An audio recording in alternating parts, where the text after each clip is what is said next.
Je le connais, il est le meilleur du foot.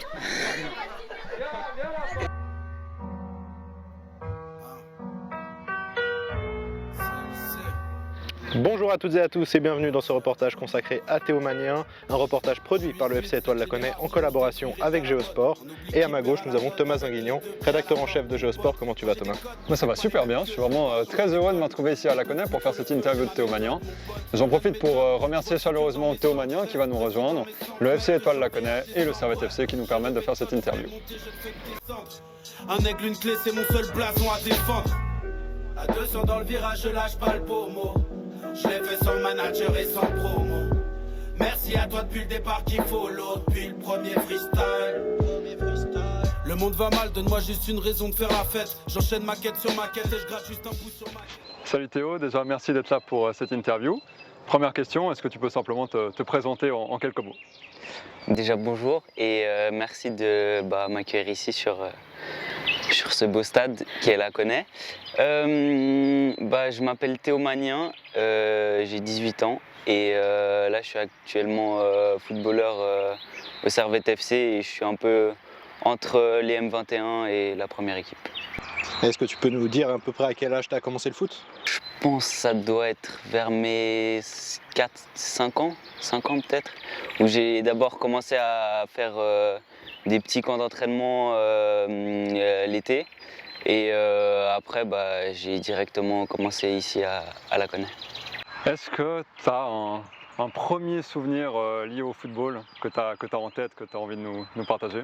Je me souviens souvent des matchs qu'on faisait sur le petit synthétique, là où on gagnait pas toujours, mais franchement on prenait toujours un maximum de plaisir. Et parfois on avait quand même des bonnes équipes avec des bons joueurs. Et donc je me souviens une fois où par exemple j'avais mis une fois un but de la tête, enfin plutôt un peu du nez, et en fait j'avais saigné du nez après le goal, donc ça c'était un peu drôle. Et du coup ce match j'avais mis doublé et juste après j'avais loupé un penalty, mais voilà, du coup j'étais un peu triste quand même. Alors on a un petit truc qu'on a préparé, qu'on doit te montrer. Je laisse sortir ton téléphone. Quelle chance j'ai, cher Théo. Premièrement, de t'avoir eu comme joueur pendant quelques années au sein du Laconais. Plein de beaux souvenirs me restent de ces années passées, mais quelques-uns sortent du lot. Entre autres, un tournoi à Donzelle que l'équipe avait gagné. Tu avais même reçu un prix individuel du meilleur joueur. J'ai aussi en tête le diagnostic d'un médecin lorsque tu t'étais blessé au dos.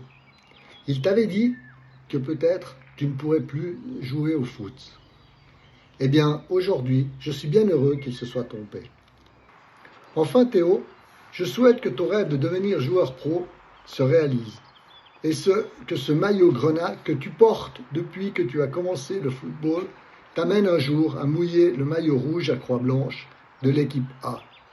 Nous sommes nombreux derrière toi. Bon vent, Théo. Une petite réaction Théo par rapport à cette vidéo? Non, c'est super chou et super gentil ce message de Mirko, qui a été mon entraîneur pendant un petit moment ici à Laconais, et il m'a appris vraiment beaucoup de choses avec tous les autres aussi entraîneurs que j'ai pu avoir. Et ouais, remémorer un peu tous ces souvenirs, etc. Ça fait du bien, et ça fait du bien aussi de se sentir soutenir et qu'il y ait des gens qui soient derrière moi, qui m'encouragent et qui veulent vraiment que je réussisse, et du coup ça me fait vraiment plaisir. Salut Théo. Hello Théo. Désolé de ne pas être là pour cette séance de dédicace. On tenait tout de même à te faire un petit coucou. On est assez, même plutôt très fiers du chemin parcouru depuis qu'on t'a eu ta dernière année à Laconais. Et voilà, on voulait juste te féliciter. Continue comme ça, puis on se réjouit de te voir performer sur le billard de la Praille. Ciao. C'est aussi un super message, un super cadeau que vous m'avez fait. Donc du coup, ouais, c'était mes deux entraîneurs pour ma dernière ou mes 2 dernières années.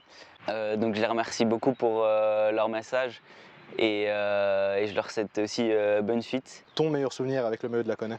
Je pense que ça restera les camps qu'on a pu faire. Je suis parti une fois en Allemagne et une fois en Italie. Et franchement, c'est vraiment des moments inoubliables de rester une semaine avec ses potes et de jouer contre des équipes qu'on a, des étrangers, des gens qu'on n'a jamais joué contre. Et non, franchement, c'est une ambiance superbe avec les coachs, etc., qui étaient toujours là pour s'amuser, pour nous faire rigoler. Et franchement, c'était que des bons souvenirs. Et puis maintenant, du coup, tu es passé au Servette FC. Comment tu peux nous raconter un petit peu comment le transfert s'est fait, à quel âge c'était, et puis comment Servette est venu te chercher? Je suis passé par la cellule, donc, qui regroupait un peu tous les jeunes qui ne jouaient pas encore dans des grosses équipes à Genève comme Servette, Carouge ou Meyrin. Et donc moi j'ai été repéré par la cellule de Servette. Donc j'étais pas là aux détections en premier, justement à cause de mon problème du dos. Mais on m'a justement repéré à un tournoi en salle. Et justement on m'a dit que j'allais recevoir une lettre pour que je puisse jouer avec cette cellule. Donc je savais pas trop à quoi m'attendre. Et surtout que c'était en mars et que j'ai appris plus tard qu'en mai, fin mai, on recevait une lettre comme quoi on est pris au Servette, à Carouge ou n'importe où. Et donc du coup j'ai fait ces 1 mois et demi, 2 mois, ouais, c'était en mars. Et bah, ça s'est plutôt bien passé, mais je me sentais pas au-dessus des autres. J'espérais être pris à Meyrin ou peut-être à la CGF, mais je ne savais pas. Et du coup, j'ai reçu cette lettre et pour mon plus grand bonheur, c'était... Non, franchement, c'était top. Mes vieux démons qui m'appellent, les voix dans ma tête qui m'harcèlent à ma tête et j'ai toujours la... Salut. Ah, t'es pour IB, toi. Je suis pas sûr que... Moi, je suis pour Servette. Tu signes s'il est pour IB? Oui. Moi aussi, je suis par ça. Et je lui fais une signature s'il est pour IB ou pas? Oui. Non. Non, allez, je te fais. Est-ce qu'il est le meilleur joueur du monde en ce moment? Toi. de la voix pour l'année de la ville, tout faire péter en moins de 2. 022. Tout faire péter en moins. En 2021, tu as signé ton premier contrat professionnel au Servette FC. Tu l'as signé jusqu'en 2024. C'est quoi ton objectif au sein du Servette FC? Premièrement, ce serait déjà de pouvoir essayer de fouler cette pelouse et ensuite pouvoir engranger le plus de minutes et pourquoi pas essayer dans un futur m'imposer ici. En 2021, tu as gagné la Coupe de Suisse avec les M18. Est-ce que tu peux juste nous parler un petit peu de cette expérience qui a dû être assez particulière? Ouais, c'était assez particulier et non, franchement, c'était un super match, une super finale et des émotions que j'avais pas ressenties auparavant. Et franchement, dans ma carrière en jeune, ça restera mon plus beau souvenir. Comment ça se passe ton intégration au sein de la première équipe? Franchement, ça se passe bien. Là, j'ai commencé justement à m'entraîner avec eux depuis la préparation, où j'étais 100% du temps avec eux. Et non, ça m'a permis de bien m'intégrer et de m'habituer à un plus haut niveau, à des plus grosses intensités, des plus gros duels. Et franchement, moi, ça me fait beaucoup plaisir de pouvoir jouer avec des joueurs comme ça. Et je suis beaucoup observateur, donc j'aime bien apprendre beaucoup des joueurs qui sont à mon poste ou d'autres joueurs, apprendre de tout le monde.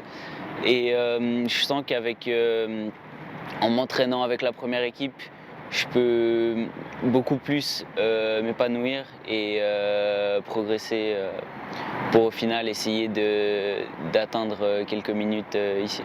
Tu es jeune, tu es né en 2003, mais malgré ton jeune âge, est-ce que tu as déjà rencontré des difficultés durant ton parcours de footballeur jusqu'à présent? Je pense que c'est plutôt au niveau de mes blessures. J'ai eu 2 blessures au dos, les mêmes, et qui m'ont arrêté pendant de longs mois. Mais sinon, franchement, ma récupération après, ça s'est bien passé et depuis, j'ai plus aucun souci. Donc c'est sûrement au niveau physique.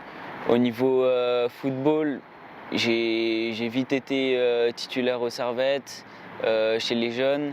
Et aussi, j'étais très régulièrement appelé en équipe nationale et j'ai fait un peu toutes les catégories. Donc non, pour l'instant, j'ai pas eu de grosses déceptions dans ma carrière.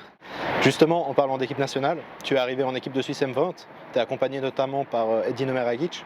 Est-ce que ça t'a aidé dans ton intégration, d'être avec un coéquipier Comment ça s'est passé de manière générale?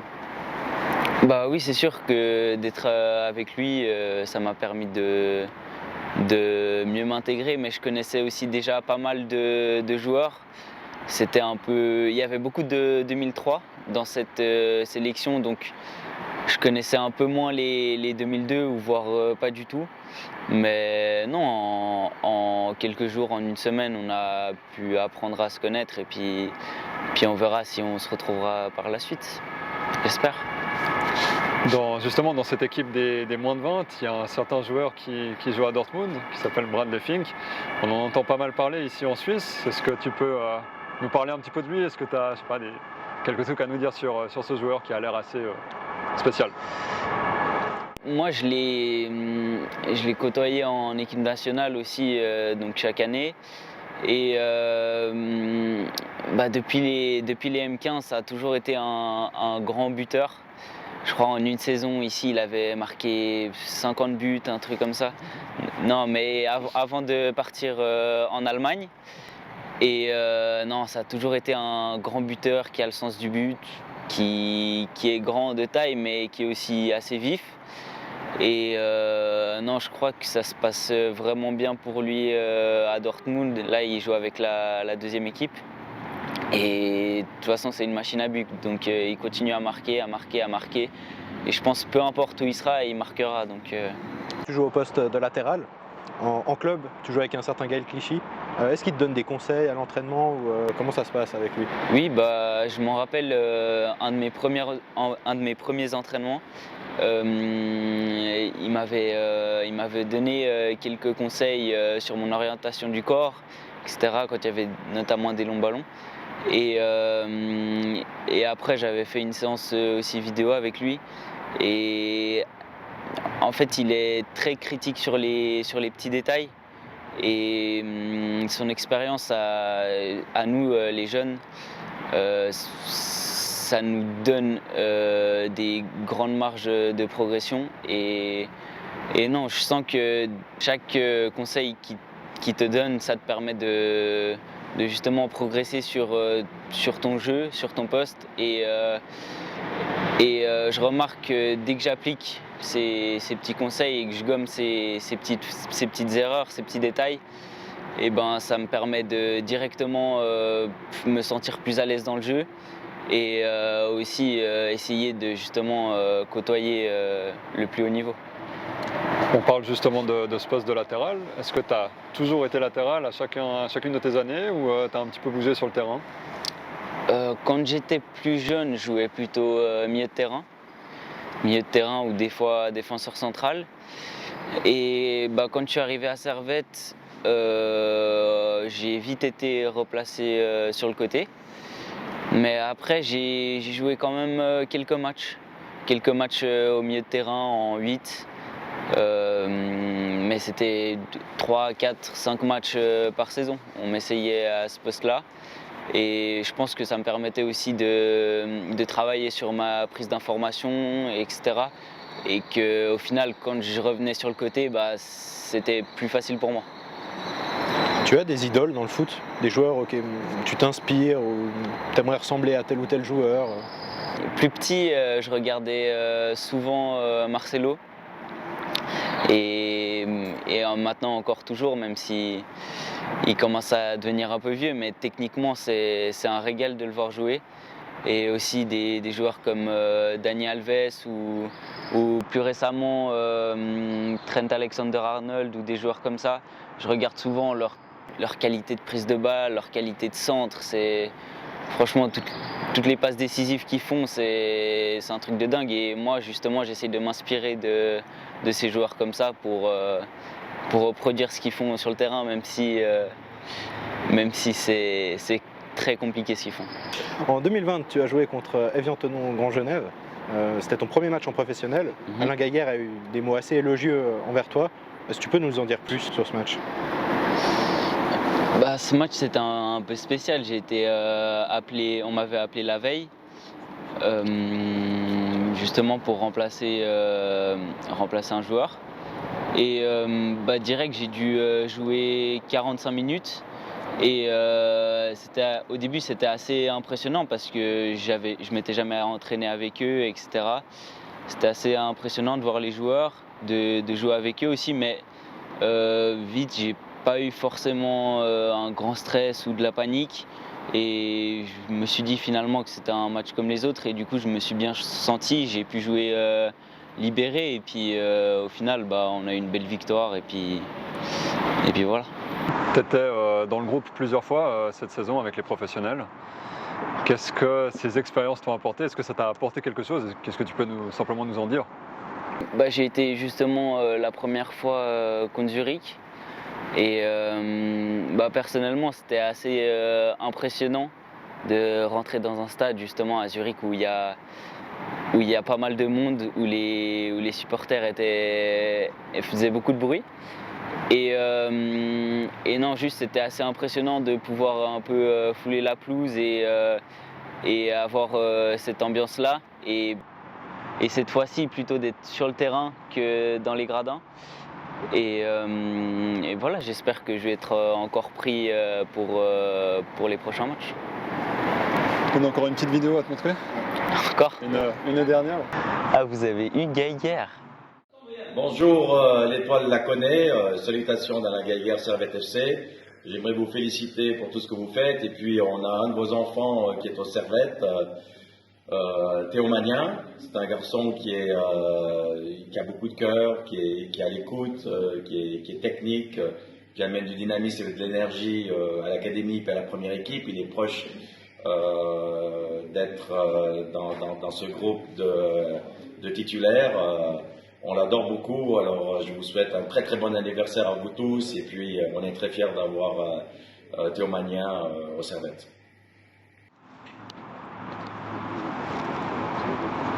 Non, c'est un super message, c'est très gentil ce qu'il a dit, c'est très gratifiant.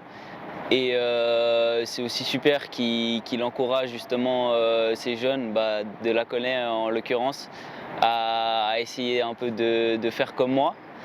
Et ouais, c'est super son message et j'espère qu'à Laconais, les petits jeunes, ils voudront aussi faire comme moi et plus tard aussi j'espère qu'il y aura beaucoup de joueurs de Laconais dans la première équipe. Pour terminer Théo, qu'est-ce qu'on peut te souhaiter pour cette fin de saison et la suite de ta carrière?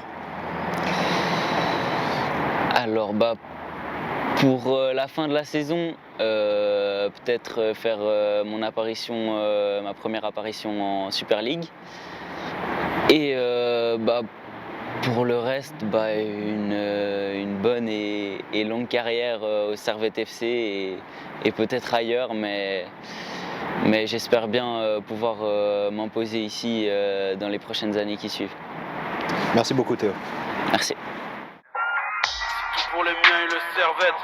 Tout pour les miens et le Servette FC. Dans la tribune puis les charmés. Des étoiles dans les yeux, je guette la section. Lumière après le passé brosson. À mon premier aux armes, j'ai les frissons. À l'aise dans le stade comme à la messe. Vitesse non-stop, tour de manège. Grenade comme religion, je passe tous les week-ends à la messe. On a déjà vu couler le radeau. On a remonté le Rhône en ramant plus que les autres. On sera toujours fiers de...